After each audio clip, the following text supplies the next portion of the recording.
All right.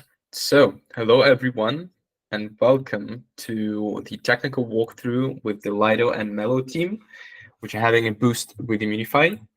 It is currently active on the website and it's going to be live till September 5th for almost 14 days, almost 2 weeks. The reward pool is 100K. Mediums, highs, and critical impacts are in scope, and the main aspect of the boost, of course, is the Mellow Vault, which we're going to cover today. Once again, guys, this call will be recorded and uploaded for YouTube. And if you have any questions, this is for our whiteheads in the call. Okay, yeah, because I see your comment. So, guys, if you have any questions, please ask them in our Discord, and I'll read them out. So just either tag me there or I'll just monitor the channel.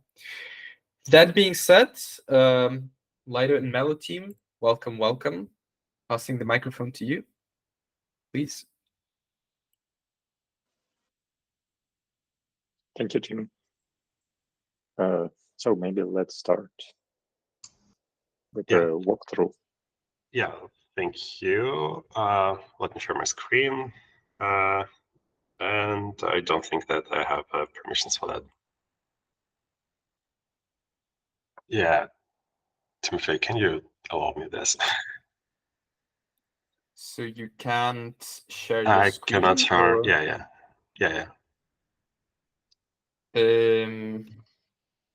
Oh, can you try now? I have a, yeah. That's cool. Good.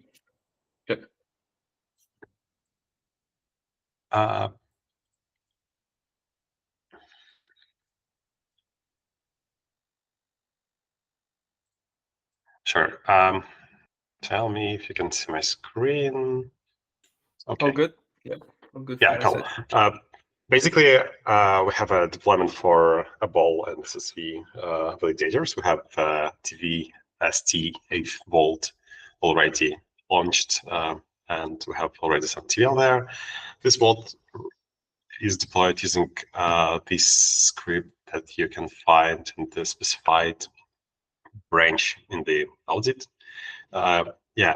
Basically, and the system we have like the whole interaction in the system works like users deposit their wrapped Ethereum into the system, and after that some entities in our system wraps this wrapped Ethereum into wrapped staked Ethereum and deposits it into the Simple DVT. And because of that, we are receiving some rewards from Obol and SSV. And basically that's like general description of what's happening in the system. Deposits occurs in wrapped Ethereum and withdrawals occurs in wrapped staked Ethereum. And let's go then into the system overview here. We have a main contract, which is a vault contract. With paired to its vault configurator contract. Basically, all the interactions of users occurs with this vault contract. Users deposit their funds into this contract using deposit function, with some set of parameters here. And regarding the withdrawal process, we have two-step withdrawal process here. To withdraw funds from the system, users can call this register withdrawal function that creates withdrawal requests with some specified parameters. And after some time, our curator of the vault, it is right now it is a SIG house multi-sig, calls process withdrawals function with not from this directly contract, but from the strategy contract. But generally, it works like the withdrawal process occurs in two steps. First, the user calls a register withdrawal function, and the second one, the curator calls this process withdrawals function, and funds distribute and all the corresponding tokens transferred to the user address. So user don't need to claim any assets after this call at all. basically, we have two main functions for managing this vault. This is external call function and delegate call function, but we don't use external call function in our current deployment at all. So let's go with this delegate call function. Basically, we have here some permissions. The caller of these functions needs to have some permissions to do that. He must be an operator in the vault. Also, the contract that he wants to call has to have this delegate module approval in the configurator contract. And also the caller need to have the ability to call this delegate call function in this contract. We validate it using our validator, and this contract, the vault, needs to have an ability to call the delegate module with the specified data. We also validate this with this validator. And after all these checks, we can perform the delegate call to the specified contract to process some operations there. Yeah. Basically, we have modules in the system that are usually used as delegate modules in our system for our current deployment. We use staking module. It is a delegate module where we have two main functions. It is convert function and convert and deposit. Convert function is a simple function that simply converts wrapped Ethereum into wrapped staked Ethereum by these consecutive steps where we just withdrawing funds from the wrapped Ethereum and so on and so on. And the convert and deposit function, it's slightly more complex. It's slightly more complex function. Here we process logic with the deposit security module. Like we're doing some checks here for before converting wrapped Ethereum into wrapped staked Ethereum. Then we convert this wrapped Ethereum into wrapped staked Ethereum, and after that we call simply deposit security module deposit buffer data function with all these specified parameters. Yeah, and to execute these functions in the vault, to execute this logic in the modules, in the delegate modules, from using this delegate call function in the vault, we have a strategy contracts. In current deployment, we use only simple DVT staking strategy, where we have like duplicate of the function from the module with these some extra checks here, and it basically passes all the parameters in the vault delegate call function and checks the success flag of this delegate call response. Also, this function is permissionless, but we have sorted signatures as a parameter of this function. So basically, it works like only okay. It's not super important, but at current state, it works like we have some off-chain entity like Lido deposit bot that collects all these signatures, checks some states in off-chain, and only some after these checks can call this conversion deposit function. Yeah, but as you can see here, there is no requirements for permissions in this function, so this is permissionless function. Yeah, and we also have a process withdrawals function here too. This is slightly more complex logic here. Basically, what we want to have in our vault, we like at each moment of time we have some amount of wrapped Ethereum and wrapped staked Ethereum in the vault, and we want to convert wrapped Ethereum into wrapped staked Ethereum with the sequences with the next deposit of this wrapped staked Ethereum into the validators that we want into the simple DVT module. Yeah, and we don't want to have any wrapped staked Ethereum that are not staked into the this simple DVT module. So that is the first step of the explanation. The second one is on the withdrawal step or from point of view of curator.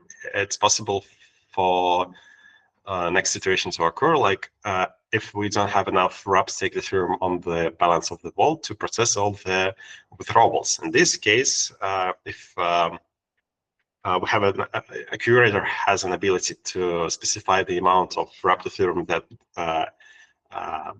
he can convert into wrapped staked Ethereum without any future deposits into the deposit security module, into the simple DVT module.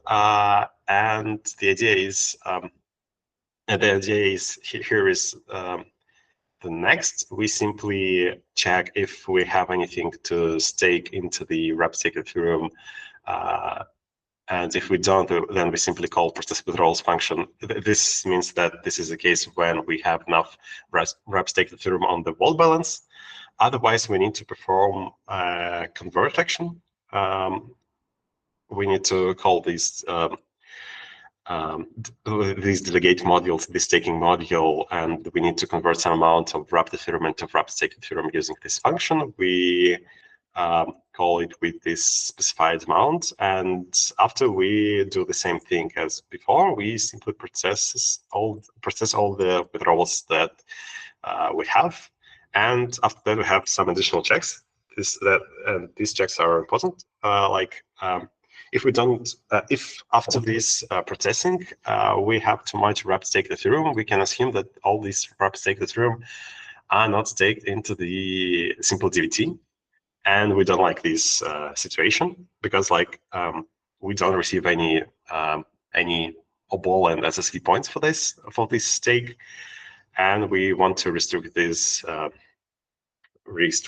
amount of wrapped staked Ethereum in the vault. So we have specific parameter for that. Right. Regarding simple DVT staking strategy, that's it. Also in the system, okay, let me go through the configurator contract. This is a configurator contract. We have lots of different parameters here, really a lot. There is 80 functions, but they're all simple. Basically, here we have some set of parameters that that helps Vault to work in a proper way. We can configure some validators, some price and ratio oracles, some other parameters that we can have in the system. But for example, we don't have any deposit and withdrawal callbacks. We don't have our current withdrawal fee equals to 0, so we don't use it. We have these two flags, is deposit locked and are transfers locked, that can log deposits and transfers of the LP token of the vault. And basically we also have some delays for this for setting all these parameters too. And the changes in of these parameters occurs in 2 steps. We have stage function for each of the parameter, and we have let's see this on this example. We have a stage function for the parameter, and we have a commit function for the parameter. And basically what happens here is the next thing, that we stage some parameters at some specific timestamp, and only some specified delay we can commit these parameters into the system. And yeah, that's basically it. Right. What else here? Yeah, I don't think that we really have anything else to discuss about this configurator contract. We also have some slightly more complex logic with the ratio circle. In our system, we have 2 functions for depositing. We have 2 functions with that users can interact with. This is a deposit and withdrawal function.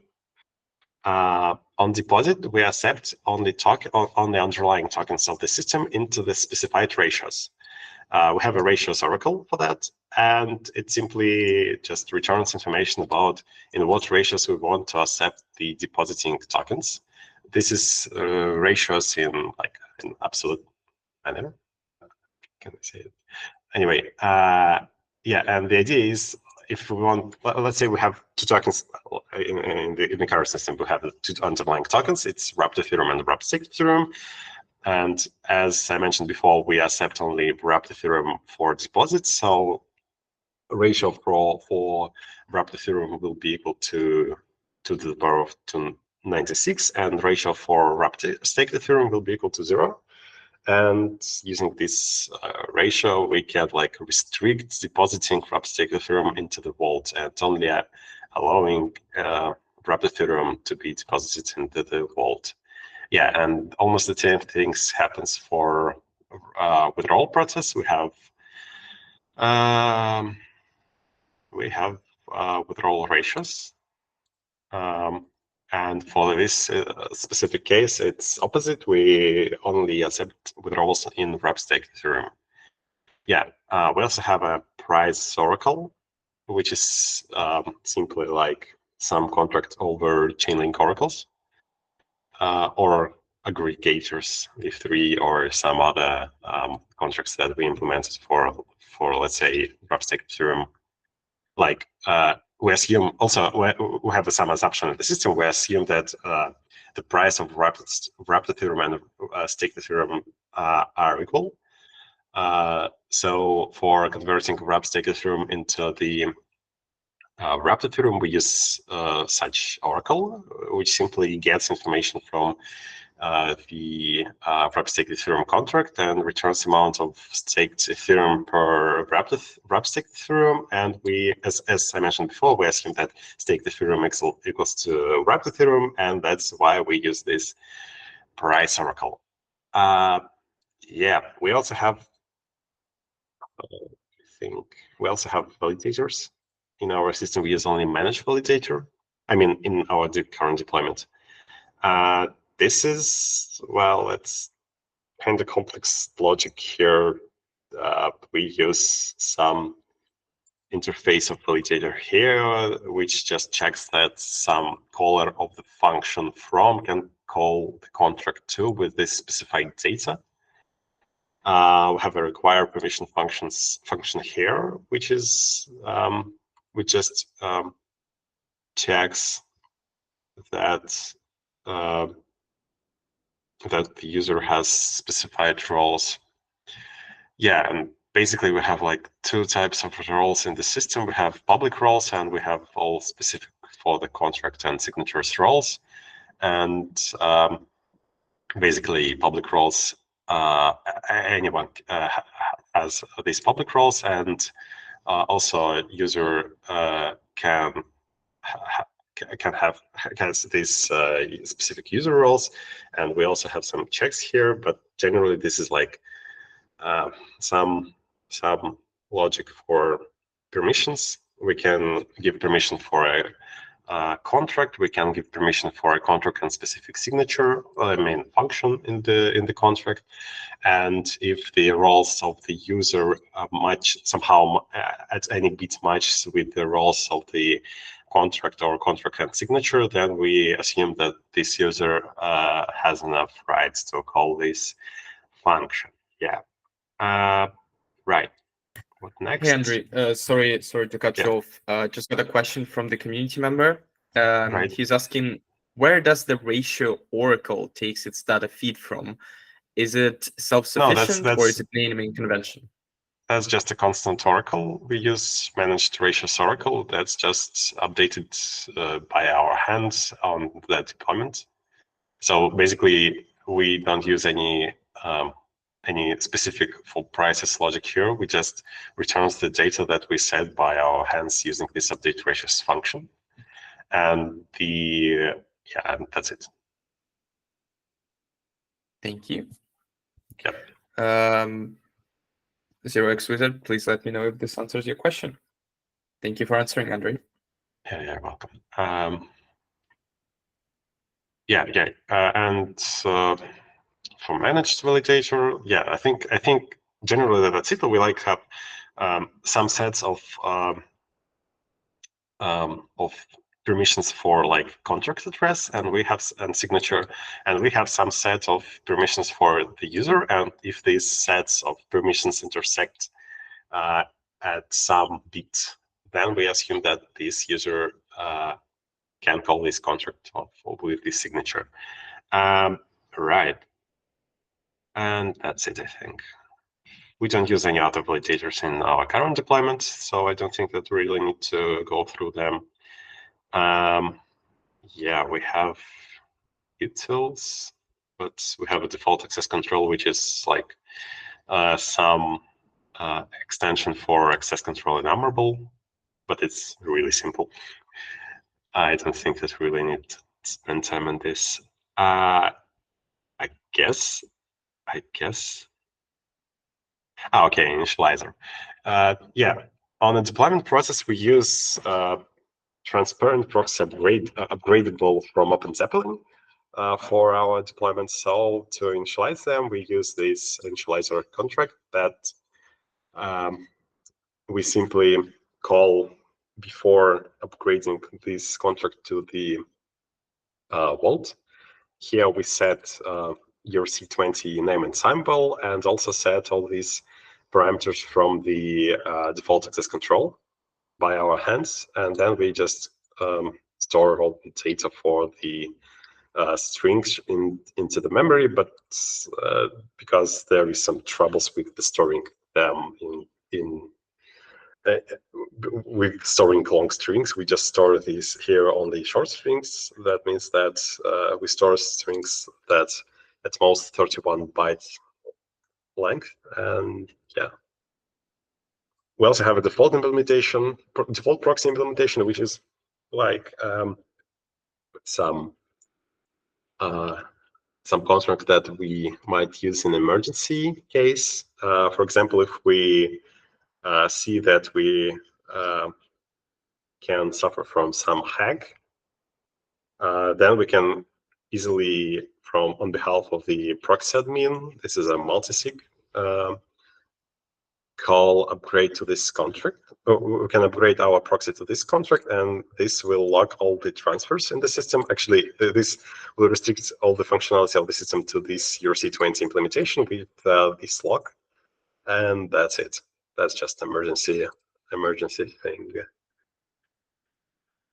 All right. I don't think that we have anything else to check here. Also we have a ERC20 TVL module that we use in the system. We just returns, and this module just returns information about token balances. Also, it's worth noticing that in the system we also have not only just regular withdrawal using register withdrawal call, but also we have an emergency withdrawal. And the idea here is,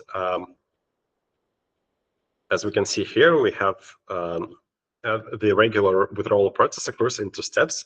First one is that the user call the register withdrawal, and only after some time the curator, this is a permissioned entity, can call this process withdrawal function.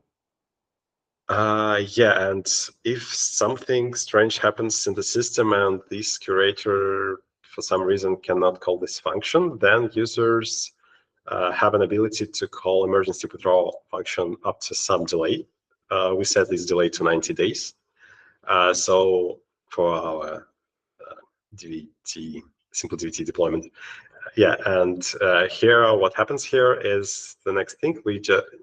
User can call this function by his own, and basically we just transfer corresponding amount of shares, corresponding to his amount of shares, amount of tokens in the vault. So let's say if user has like 10% of the vault, of LP tokens of the vault, and we have like 1 wrapped Ethereum in the vault and 10 wrapped staked Ethereum, then using this function, the user can withdraw like 10% of wrapped Ethereum and 10% of wrapped stake Ethereum. So it will be like 0.1 of wrapped Ethereum and 1 wrapped stake Ethereum. Yep, I guess so. This is like something that some additional layer of permissionless logic here in the system. So yeah, that's it, I guess. Yeah, I think we can go to the questions. Yeah, thank you so much, Andrey. More questions from the community. Right. So first of them being, do we need any technical requirements to run a local validator for testing on a testing network for like Anvil, for example?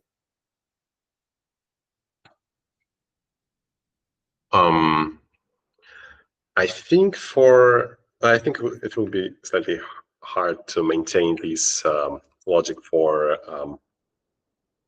depositing into the Simple DVT module on Anvil. I'm not sure how it happens actually. We can, I guess.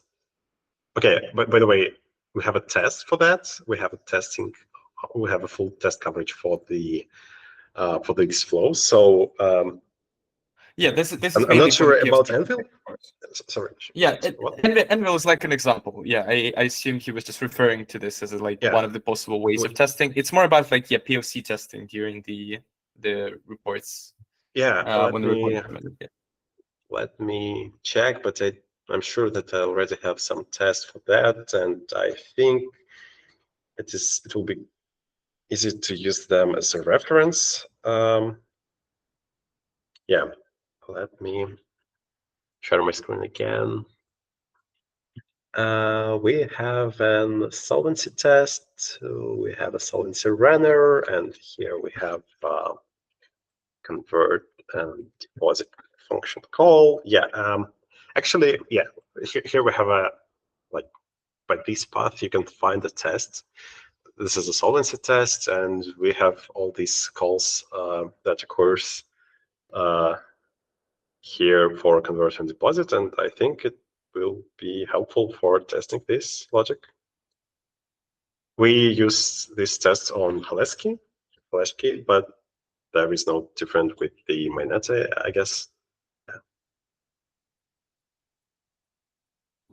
I see. Thank you. Thank you for sharing this. And then the next question is about the pausing mechanism. The user noticed that you have a proxy upgrade contract, and he's interested if do you apply any pausing mechanism? Yeah, we have multiple pausing mechanism. First of all, we have 2 flags for pausing deposits and all the transfers. That's all. Like we have is deposit locked flag and transfers locked flagged. We also have these default proxy implementation for proxy, which we can use for in case of some emergency. We can just set implementation of the proxy to this one, and using this logic, we can fully lock these. Let's say not fully, but we can pause the all the flows in the system to simply view functions, except of approval here, but I don't think that it's really important. Yeah, and that's the things that that can help us with the pausing the system. Perfect. Thank you. I believe this answers the question. Yep. Oh, cool. See you typing. Great, wizard. All right. Thank you for this presentation, Andrey. Very, very insightful. One question from my side is that are there any particular known issues that you want to flag? Maybe something that you received during the previous audits or time-bound programs, whatever. Maybe something that will be insightful for whiteheads to share. Yeah, I think we have some part of the logic for a volume module, but I guess it will be great if guys from Lido, Kirill or Mikhail, you can share this logic. I'm talking about staking module and convert and deposit function. Regarding these processes with this deposit bot.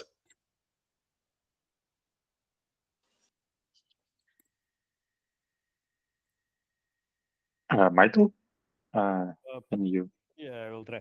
So in Applause. current context, I think it's enough to say that Vault interacts with the Lido at 2 points. First is direct submitting either from the Vault into the Lido buffer, and the second, the call of the deposit security module contract, which serves as an input point for distributing either from the buffer to internal modules and depositing it into deposit contract.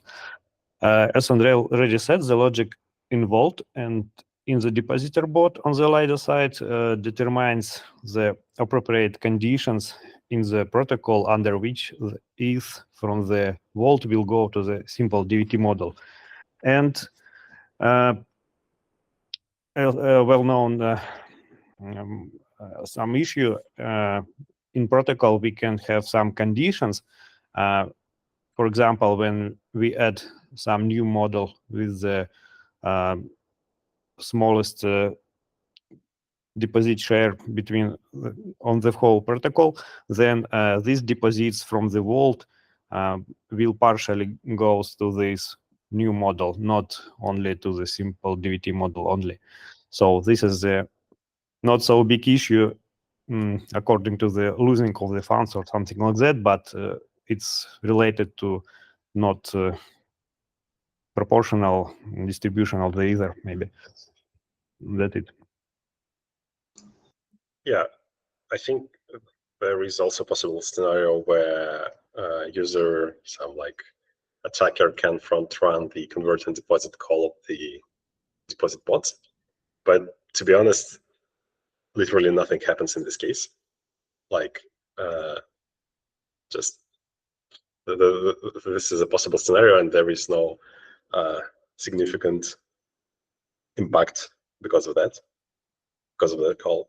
Also, we have some like, I don't know, issues or like specific logic in our current Vault implementation. We have some functions like remove a token function that reverts in case if we want to remove the token that has non-zero TVL, and basically we will not call this function at all for the current deployment.